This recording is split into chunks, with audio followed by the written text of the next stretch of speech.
মানুষকে চেনা কিন্তু সহজ নয়। মানুষ শত ক্রোশ দূরে থেকেও পাশে থাকে, আবার হাতে হাত রেখেও বিশ্বাস ভাঙে। মানুষ গভীর ভালোবাসাও গোপন রাখে, আবার প্রতারণার ইচ্ছা নিয়েও অকপটে বলে দেয় ভালোবাসি।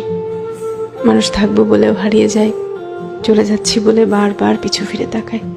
কেউ আলোর পাশাপাশি অন্ধকারেও পাশে থাকে, কেউ আবার ভালো থাকে কেড়ে নিয়ে লিখে দেয় ভালো থেকো। মানুষ মায়া কান্নাও কাঁদে, মানুষ ডিপ্রেশনেও হাসে।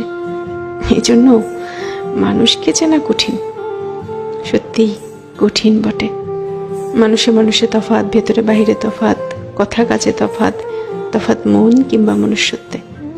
তাই মানুষ চেনার ব্যাপারে খুব বেশি আত্মবিশ্বাসী হতে নেই। কাউকে পুরোটা চিনে ফেলেছি ভাবলে কষ্ট পাওয়ার সম্ভাবনা বেশি থাকে, সত্যিই বেশি থাকে।